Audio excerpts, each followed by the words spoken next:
I either need a bigger suitcase or my wife's help to get all this stuff to fit in the one that I have.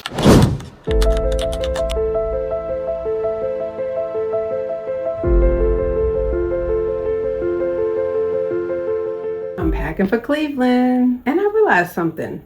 Most people pack for a trip. They think about what they need, what they don't want to forget. They might be anal like me and have literally a pack checklist saved in the notes on their phone.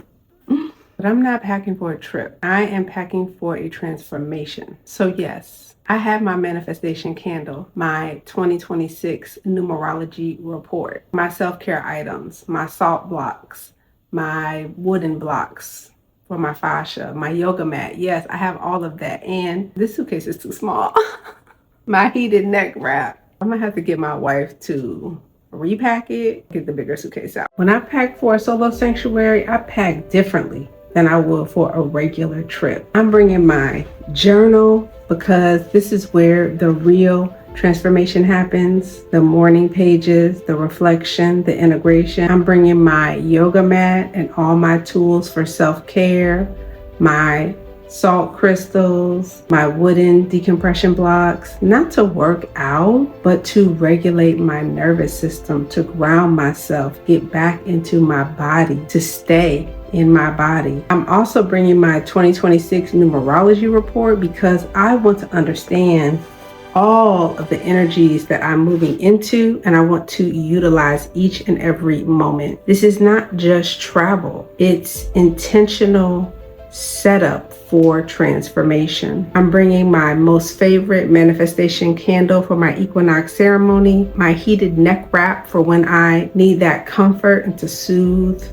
any tension in my body. I'm bringing comfy and cute clothes. Nothing that I have to perform in, nothing that requires me to be on, but things that I like to look at in my favorite colors, mostly green, and things that I'll want to film in because I'm committed to share this journey with you. I said I was keeping it minimal, but clearly I either need a bigger suitcase or my wife's help to get all this stuff to fit in the one that I have. But here's what I'm not bringing. I am not bringing guilt. I'm not bringing availability, and I'm not bringing any guilt about that non-availability. Everyone in my life will be fine without speaking to me on the regular for a few days. I'm not bringing that people pleasing. This is hard to say. I'm not bringing the version of me that, like literally I did today, checks in with everyone else and make sure that they are good before I check in with myself, take care of myself.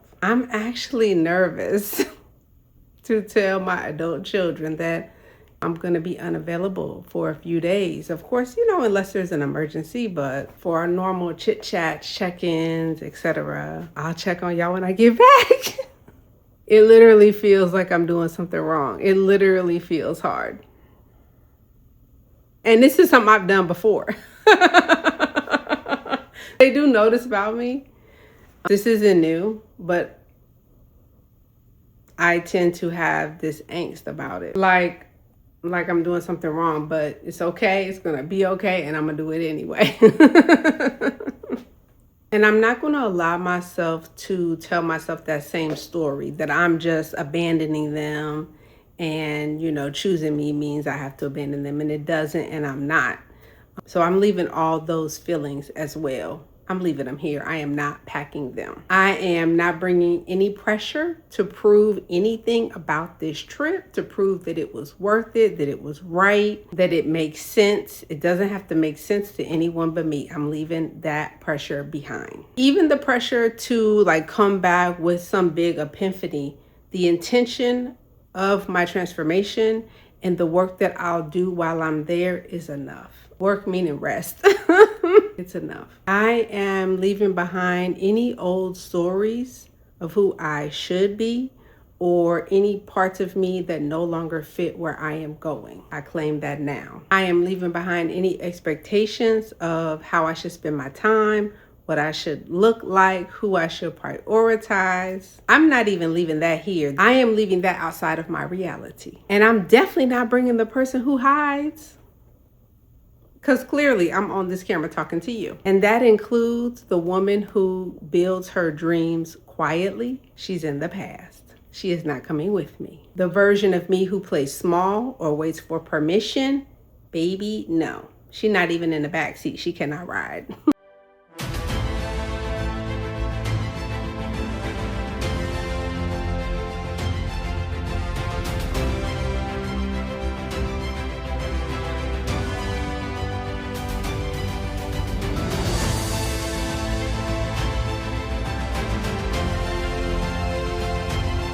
If you're planning your own solo sanctuary, or you've been thinking about it, or you just want to, I want to ask you, what would you leave behind? Not just physically, but mentally, spiritually, emotionally. What would it feel like to take a trip where you didn't bring that baggage?